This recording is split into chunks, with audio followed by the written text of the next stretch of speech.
Selamat datang pada video materi statistik mengenai uji normalitas yang masuk ke dalam uji Lilliefors ya. Jadi dalam video ini saya akan memberikan langkah-langkah pengerjaan untuk melakukan pengujian dengan uji Lilliefors. Oke, sekarang kita masuk ke langkah-langkah untuk pengujian data dengan uji Lilliefors ya. Nah, jadi sebetulnya uji Lilliefors ini cukup sederhana dan cukup mudah ya, dan juga cukup kuat ya hasil hipotesisnya ya, dengan ukuran sampelnya biasanya juga untuk sampel yang kecil ya umumnya. Nah, untuk langkahnya pertama kita urutkan dulu atau disebut descending, kita urutkan nilai skor terkecil sampai terbesar. Nah, setelah itu baru kita frekuensikan ya banyaknya skor tersebut ada berapa. Misalnya untuk yang skor 80 ada berapa banyaknya dan seterusnya. Nah, lalu setelah itu baru kita mencari nilai distribusi normal atau disebut Z ya. Nah, kalau misalnya minggu kemarin sebelum UTS sudah belajar ya di materi sebelumnya bagaimana cara menghitung nilai Z, yaitu nilai XI min X bar dibagi S. S ini adalah standar deviasinya. Maka dalam uji Lilliefors ini, sebelum kita membuat tabel Lilliefors, pastikan kita sudah menemukan nilai distribusi normal untuk datanya ya. Baru kita membuat tabel Lilliefors. Jadi di sini untuk uji Lilliefors biasanya ada dua tabel. Pertama tabel untuk menemukan standar deviasi atau S, lalu yang kedua adalah tabel uji Lilliefors ini. Nah, lalu setelah kita menemukan nilai Z, kita menentukan nilai tabel distribusi normal setiap nilai Z. Nah, jadi nih kita lihat ya di sini contohnya saya perlihatkan ada nilai tabel dari distribusi normal ya. Jadi nanti kita lihat nih nilai tabelnya di sini ya. Oke, lalu selanjutnya adalah kita tentukan nilai FZI. Apa sih yang disebut dengan FZI? Ini merupakan peluang luas daerah kurva normal ya, atau probabilitas kumulatif normalnya ya. Dan sebelum ZI dengan aturannya, nah ini kita lihat nih ya nilai ZI yang kita hasilkan tadi sebelumnya per masing-masing skor. Nah, jika nilai Z-nya ini lebih besar dari 0, maka caranya adalah 0,5 ditambah nilai tabel yang dihasilkan dari nilai tabel distribusi normal tadi ya. Sedangkan, nah ini hati-hati, kadang suka tertukar ya. Nah, sedangkan kalau nilai Z yang lebih kecil dari 0, maka nilainya ini adalah 0,5 dikurangi dengan nilai tabel yang kita temukan tadi sebelumnya dalam tabel distribusi normal ya. Nah, setelah itu baru kita menghitung proporsi frekuensi setiap yang dinyatakan oleh nilai SX tadi atau SZI. Rumusnya itu adalah dengan frekuensi kumulatif dibagi N. Nah, lalu setelah itu baru kita hitung selisih ya. Selisih FZI min SZI-nya ya. Lalu kita temukan harga mutlaknya. Setelah itu baru kita ambil nilai paling besar. Hati-hati, bukan dijumlahkan ya, tapi kita lihat nilai yang paling besar dari harga-harga mutlak tadi ya, harga-harga mutlak selisihnya tersebut. Nah, jadi selanjutnya kita melihat datanya ini terdistribusi normal atau tidak. Maka kita melakukan suatu perbandingan antara nilai LO itu yang tadi yang kita hasilkan dari yang terbesar dari nilai Fx min Sx atau FZI min SZI ya, dibandingkan dengan nilai kritis L atau L tabelnya ya. Nah, ini ada taraf nyata atau alfa atau taraf signifikannya. Nah, ini ditentukan oleh peneliti sendiri, ada mau berapa persen. Nah, di sini di contoh soal misalnya 5% ya. Jadi taraf nyata ini adalah batas toleransi peneliti ya dalam menerima kesalahan hasil hipotesisnya terhadap nilai parameter populasinya ya. Semakin tinggi nilai alfanya berarti ya penolakannya juga semakin besar terhadap hasilnya ini tersebut. Oke, jadi di sini kita lihat ya datanya terdistribusi normal apabila diperoleh kurang dari L tabel. Jadi sama dengan kesimpulan yang sebelumnya ya, dimana kalau misalnya nilai x min sx-nya ini lebih kecil dari nilai tabelnya, ya berarti itu distribusi normal. Ya, dengan kata lain, H0-nya diterima jika LO-nya atau nilai uji Lillie force-nya itu lebih kecil dari L tabel. Nah, jadi di sini ada keterangan ya, H0 apabila X-nya ini mengikuti distribusi normal, sedangkan H1 jika X-nya ini tidak mengikuti distribusi normal. Oke, jadi yang pertama ini ada contoh soal ya. Ini kita menghitung atau kita tentukan uji normalitas dari sampel data A1 di PPT ini ya. Nah, kita lakukan uji Lillie force di mana data X-nya itu N-nya ini ada 20 ya jumlah sampelnya dari data A1 ini. Jadi yang pertama untuk uji Lillie force adalah kita tentukan dulu S-nya atau standar deviasi. Kalau masih ingat ya, untuk rumus standar deviasi yang bukan untuk data frekuensi, rumusnya ini adalah akar ya dari N kali sigma X kuadrat min sigma X yang dikuadratkan dibagi N dikali N min 1 ya. Jadi yang pertama adalah ini datanya semua ya, ada N-nya ada 20, kita kuadratkan masing-masing ya. Misalnya di sini yang pertama data X-nya 128 dikali 128 sama dengan 16.384. Lalu juga kita teruskan ya, ini datanya 120 dikuadratkan 120 kali 120 sama dengan 14.400. Dan seterusnya kita kuadratkan dari data ke 1 ya sampai data ke 20 ya, kita kuadratkan masing-masing. Oke, jadi saya sudah masing-masing sudah saya kuadratkan data 1 sampai data ke 20 ya. Nah, ini masing-masing sudah dikuadratkan 128 kali 128 dan seterusnya. Setelah itu jangan lupa kita jumlahkan ya, jumlahkan data pertama, data X ke 1 sampai X20 totalnya berapa, dan juga jangan lupa kita juga jumlahkan X yang sudah dikuadratkan, kita jumlahkan berapa totalnya ya. Di sini didapatkan data X1 sampai 20 ini berjumlah 2045 ya, sedangkan untuk yang sudah dikuadratkan ini berjumlah 212.927 ya. Nah, setelah kita dapatkan ya data sigma X dengan sigma X yang sudah dikuadratkan, kita jangan lupa ini X bar ya, rata-rata. Oke, jadi pertama untuk uji Lillie force kita harus membuat tabel untuk mencari S atau standar deviasi atau simpangan baku. Jadi yang pertama kita kuadratkan dulu masing-masing nilai X-nya ya. Misalnya di sini kan ada N-nya itu kan 20 ya, dari data X1 sampai X20. Nah, lalu di sini kita kuadratkan. Misalnya 128 ditemukan dikali 128 sama dengan 16.384. Lalu 120 kali 120 14.400 dan seterusnya kita temukan. Dan jangan lupa kita totalkan masing-masing dari nilai X-nya sigma X dengan sigma X kuadrat ya.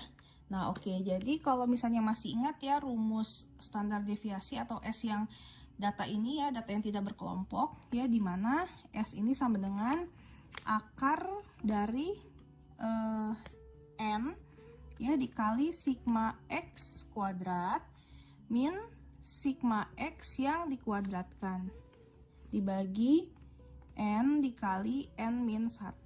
Nah, jadi kita cari dulu nih ya variabel rumus ini. Kalau tadi kan sudah diketahui ya N-nya, semua datanya ada berapa jumlahnya? Ada 20. Lalu ini sigma X ya. Sigma X-nya berapa? Sigma X-nya 2045. Karena di sini ada variabel untuk sigma X yang dikuadratkan, berarti di sini tinggal di pangkat 2 ya. Berarti 2045 di pangkat 2 sama dengan 4.180.2025. Ini untuk menjawab yang ini. Nah, lalu juga sigma X kuadrat, total sigma X kuadratnya ini ya, yaitu 212.927. Oke, nah jadi di sini kita masukkan saja, tinggal masukkan ya akar sama dengan M-nya kan 20 ya. 20 dikali sigma X kuadrat ini ya 212.927 min. Nah, ini juga sudah diketahui dari hasil 2045 pangkat 2 sama dengan 4.180.2025 per N-nya 20 dikali N-1 19. Oke. Nah, dari sini baru sudah bisa kita hitung ya. Nah, di sini kan ditemukan ya akar dari 20 kali 12.927 adalah 4.258.540 min 4.180.2025 bagi 20 kali 19 380. Nah, jadi sama dengan akar 76.515 per 380 sama dengan akar 201,355 sama dengan ditemukanlah hasilnya ya. Akar dari 201,355 adalah 14,19. Jadi sudah diketahui nilai S-nya nanti adalah 14,19. Oke, sekarang kita lanjutkan ke tabel yang kedua. Tabel yang kedua adalah tabel auxiliary force. Nah, di tabel kedua ini yang pertama adalah kita urutkan skor yang tadi ya. Jadi kan tadi ada 20 skornya. Nah, kita urutkan skor yang terkecil sampai yang terbesar ya. Nah, tapi di sini ada frekuensi ya. Jadi di soal yang tadi ya, data-data yang N-nya ini ada 20. Kita cari nih ya, yang paling kecil ini skornya 80 kan. Nah, 80 ini di data tadi ada berapa banyaknya? Ada 1 ya, banyaknya ada 1 nih yang nilainya 80. Lalu yang nilainya skornya 81 ada berapa? Ada 1 juga ya, kita tulis 1. Nah, lalu untuk yang datanya yang skornya 85, ternyata tadi di data yang yang N-nya 20 tadi jumlahnya ada 2 yang nilainya 85 ya. Jadi F-nya adalah 2. Jadi tidak semua datanya ini masuk ya ke tabel force karena kan tadi ada yang nilainya sama sebanyak 2, itu yang skornya 85. Jadi untuk tabel force ini tidak heran kalau skornya ini lebih sedikit dibandingkan tabel yang S tadi yang standar deviasi. Kita urutkan ya, 86 juga tadi ada 1 banyaknya, 90 juga tadi frekuensinya ada 1, 96 ada 1, 99 1, 131, 141. Nah, 105 tadi ada 2. Nah, jadi nanti dicari ya, banyaknya ada berapa nilai skornya. Oh, banyaknya ada 2 nih yang skornya 105. 107 juga ada 2, 114 ada 1 ya, 115 ada 2, lalu 120 juga ada 2, lalu 128 ada 1, sehingga kalau dijumlahkan F-nya itu sama dengan N tadi ya. Sigma F-nya sama dengan 20 gitu ya. Nah, lalu setelah itu, setelah kita dapatkan skornya diurutkan atau descending ya, lalu juga F-nya sudah didapatkan, lalu kita temukan frekuensi kumulatifnya ya. Nah, cara kita dapatkan untuk frekuensi kumulatif seperti pada saat membuat tabel distribusi frekuensi ya, kumulatif kurang dari. Nah, jadi kalau ini kan dimulai dengan 0 kan ya, 0 ditambah 1, 1, lalu 1 tambah 1, 2 ya kan, 2 tambah 2, 4 ya, 4 tambah 1, 5, dan seterusnya sampai terakhir. Yang terakhir sudah pasti jawabannya yang paling bawah 20 ya, seperti itu. Oke, jadi di sini saya sudah dapatkan nilai frekuensi kumulatifnya ya, yang kurang dari, sampai di sini terakhir 20, karena kan tadi ya 0 tambah 1, 1, 1 tambah 1, 2, 2 tambah 2, 4, 4 tambah 1, 5, dan seterusnya. Nah, lalu selanjutnya kita temukan tadi nilai ZI ya. Tapi sebelumnya kan tadi di tabel yang pertama kan kita sudah dapatkan ya, rata-ratanya itu kan 102. Nah, ini kita catat dulu. Nilai X barnya kan 102,25 ya. Lalu nilai S-nya juga tadi sudah ditemukan ya, 14,19 kan. Nah, lalu di sini peneliti menentukan nilai toleransi, batas toleransinya 5% ya, atau di sini 0,05 kalau 0,5% kan. Nah, setelah itu baru nih kita mencari nilai distribusi normal ya, ZI ya. Jadi misalnya kita mau mencari X yang Z yang pertama nih ya, kita mau mencari nilai pertama yang skornya 80. Nah, caranya adalah nilai XI-nya kan skornya 80 ya, dikurang X barnya ini kan sudah ditemukan 102,25 dibagi S-nya juga sudah kita temukan kan, adalah 14,19 ya. Nah, sehingga setelah kita dapatkan nilainya di sini adalah min 1,57. Nah, jadi nilai Z yang pertama, Z1 ini distribusi normal yang pertama, di sini kita tulis min 1,57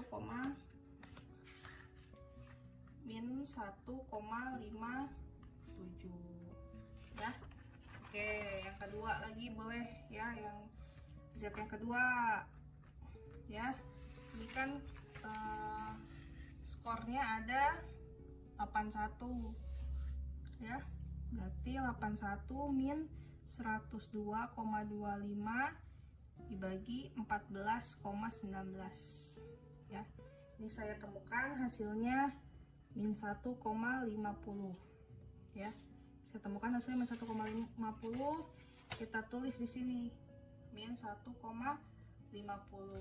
ya. Dan seterusnya ya, seterusnya kita isi sampai ke skor yang paling besar ya, yaitu skor 128. Kita cari nih nilai Z-nya. Oke, setelah kita dapatkan nih, saya sudah menghitung dari nilai ZI atau distribusi normal yang skor 80 ya, sampai skor 128 ya. Dapatkanlah hasilnya dengan rumus Z ini ya. Oke, kita lanjut. Sekarang kita akan mencari nilai tabel. Nah, untuk nilai tabel, coba kita lihat nih di video ini. Ini adalah tabel Z yang harus kita lihat di sini. Ya, kalau kita sudah temukan nilai ZI-nya. Nah, jadi pertama nih, kita kan sudah dapat nih skornya 80 ya. dengan nilai ZI-nya min 1,57. Nah, ini kan kemarin cara bacanya sudah belajar ya. Nah, untuk yang di sini kan ada minnya ya. Minnya ini kita hilangkan. Unsur minnya kita sesuaikan dengan tabel Z-nya ya. Jadi di sini misalnya contohnya min 1,57 berarti kan 1,57. Nah, jadi untuk yang vertikalnya berarti kan kita cari yang 1,5 ya. Nah, di sini dapat nih 1,5. Oke, di tengah-tengah ini ya. Sedangkan yang garis horizontalnya itu 0,07 ya, karena 1,57. Nah, jadi kita lihat nih 1,5, lalu kita cari mana yang atasnya 7 ya, karena 1,57. Nah, didapatkanlah hasilnya di sini. Dapat kita lihat hasilnya adalah 44,19. Oke. Jawabannya adalah nilai tabelnya 44,19. Nah, di sini kita dikalikan 100% ya.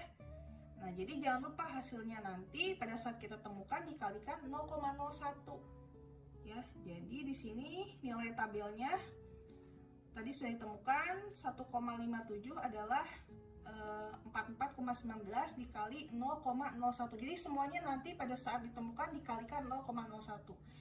Nah, maka di sini saya tulis ya jawabannya adalah 44,19 kali 0,01 adalah 0,4419 ya. Nah, lalu yang kedua nih sama juga, ini kan 1,50 ya, berarti 1,5 yang vertikalnya garis kirinya, lalu 0 yang atas. Nah, ini ditemukan hasilnya 43,32. Nah, maka kita kalikan 0,01, jadi 0,4332. Sekali lagi, misalnya 1,22, kita cari yang garis bawah vertikalnya 1,2. Oke, dapatkan 1,2. Lalu yang horizontalnya 2 karena 1,22. Ya, di belakangnya kan 2. 1,22. Nah, kita temukan di sini adalah 38,88 ya. Maka dikali 0,01 sama dengan 0,3888 ya, dan seterusnya ya, kita cari sampai yang untuk skor 128. Oke, sekarang kita masuk untuk mencari FZI atau FX dan SZI atau XX. Pertama yang FZI dulu ya. Nah, FZI ini tadi sudah dijelaskan adalah peluang luas daerah kurvanya atau probabilitas kumulatif normal. Caranya untuk mencari FZI ini adalah dengan melihat aturan ya, aturan dari FZI ini. Tapi untuk melihat aturannya ini kita lihat nih nilai ZI-nya ya. Nah, kalau nilai ZI-nya itu lebih dari 0 ya, berarti nanti 0,5 ditambah dengan nilai tabel. Nilai tabelnya dari mana? Dari sini ya. Nah, kalau misalnya kurang dari 0 berarti 0,5 dikurang nilai tabel dari sini juga. Nah, sekarang contoh yang pertama ya, yang skor 80. Nilai ZI-nya kan min 1,57, berarti kalau min 1,57 kurang dari 0 ya. Nah, berarti kalau kurang dari 0 itu adalah 0,5 dikurang 0,4419. Coba kita lihat ya di sini. Berarti kan dikurangi ya, 0,5 dikurang 0,4419. Oke, jadi jawabannya untuk FZI atau FX adalah 0,0581. Kita tulis di sini. 0,0581 ya. Oke, yang kedua juga sama, dikurangi ya. 0,5 dikurangi 0,4332 sama dengan 0,0668. Kita tulis 066. Nah, kalau misalnya kita menemukan nih nilai ZI-nya atau distribusi normalnya itu positif seperti ini kan positif ya, kan lebih dari 0,05, berarti 0,5 ditambah, kalau misalnya positif nilainya lebih besar dari 0 ditambah nilai tabelnya berapa, 0,0199.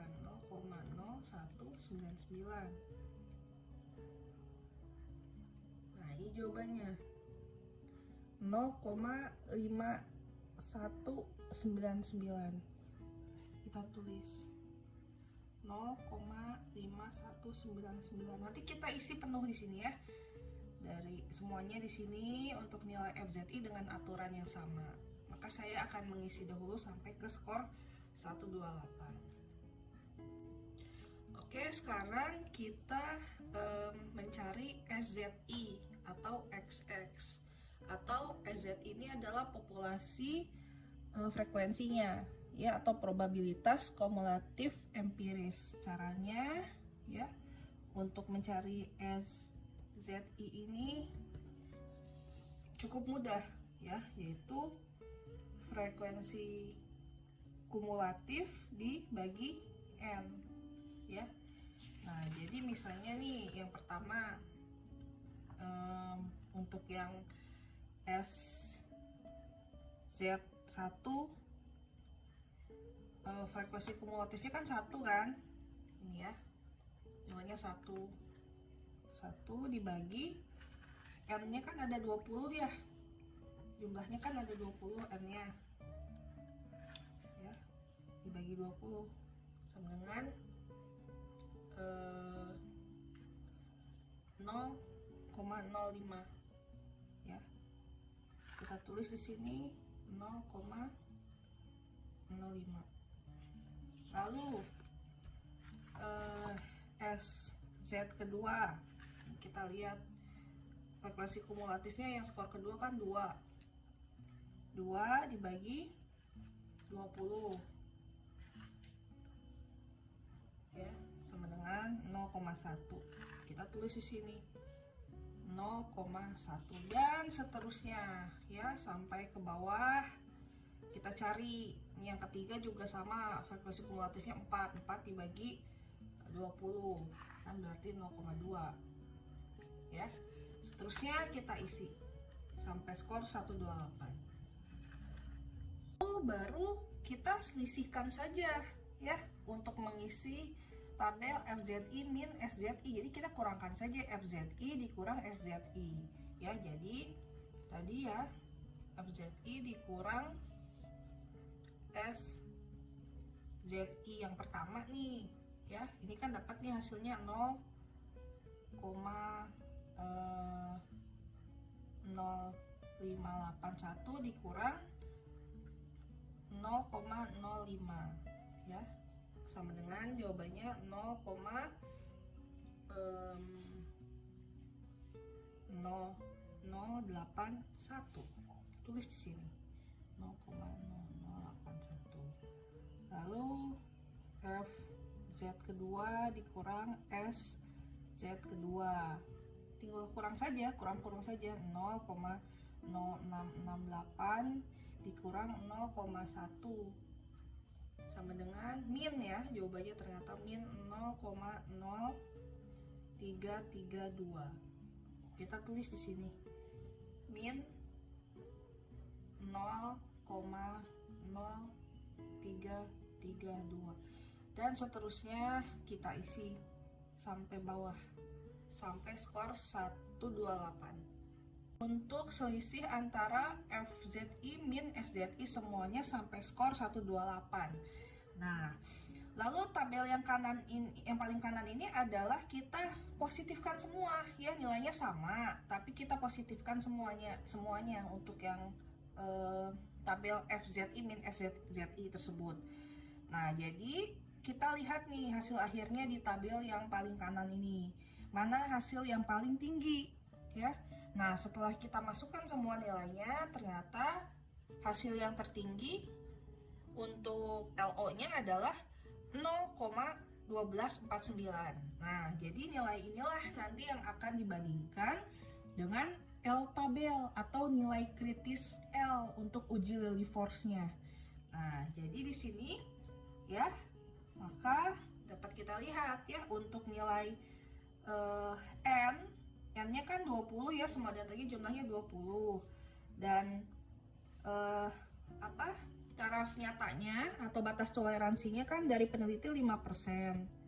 Nah, kita lihat nih, dilihat di gambar ini ya, ini adalah tabel kritisnya. Kita lihat untuk ukuran sampelnya ada 20. Nah, dan alpanya itu adalah 0,05 karena 5% ya. Kita lihat ternyata hasilnya adalah untuk yang kita bandingkan dengan L tabel sebesar 0,19. Nah, 0,19 ya. Nah, jadi di sini kita bandingkan ya, dimana nilai LO-nya ternyata nilai LO-nya itu lebih kecil ya dari L tabel ya, atau LO-nya kan 0,1249 itu lebih kecil dari 0,19 ya. Nah, dengan kesimpulan yang tadi, dimana kalau misalnya H0 itu adalah diterima, yaitu nilai LO-nya lebih kecil dari L tabel, atau H alternatif atau H1-nya yang diterima kalau ini dalam arti normal ya, normal. Kalau H1-nya itu tidak normal ya, karena L0-nya ini lebih besar dibanding L tabel, maka ya tadi diterima H0-nya ya, dalam arti data. Nah, ini kesimpulannya harus kita tulis, data ternyata ya terdistribusi dengan normal, atau ini bisa dilanjutkan apabila kita mau uji untuk yang analisis parametrik tadi ya, parametris. Nah, jadi data ini terdistribusi dengan normal. Baik, cukup sekian untuk penjelasan langkah-langkah untuk uji Lillie force yang masuk ke dalam uji normalitas. Setelah uji Lillie force, saya akan menjelaskan mengenai uji Chi kuadrat yang masuk juga ke dalam uji normalitas setelah video ini. Terima kasih.